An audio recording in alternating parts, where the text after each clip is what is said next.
Welcome back, everybody. Today, I'm going to teach you how to use Asana tags. Tags are a powerful way to organize and categorize your tasks across different projects, making it easier to filter and find related work items later on. Let's walk through the process step by step. First, you'll need to go to your Asana account on the web and open the project that contains the task you want to tag. Once you're in your project view, you'll see all your tasks listed out. Now, click on the specific task you want to add tags to. This will open the task details pane on the right side of your screen where you'll be able to access all the task's properties and settings with the task details pane.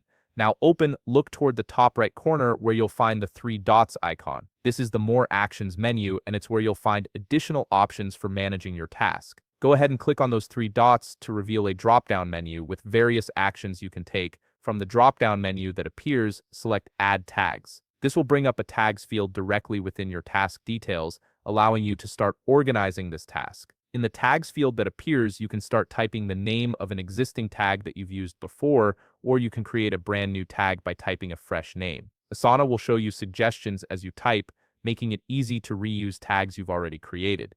If you're creating a new tag, you'll see an option that says plus create tag for, followed by the name you've typed. Click on this option to proceed with creating your new tag. Next, you'll be prompted to choose a color for your new tag by clicking on the color palette. This visual coding helps you quickly identify different categories at a glance when you're scanning through your tasks later. Once you've selected your color, click anywhere outside the tag box to save the tag to the task. Your tag is now applied and ready to use. If you need to add more tags to the same task, simply repeat the process by clicking the three dots again, selecting Add Tags, and following the same steps. Multiple tags can help you categorize tasks by priority, department, project phase, or any other system that works for your workflow. If you found this video helpful, please leave a like, subscribe, and see you in the next video.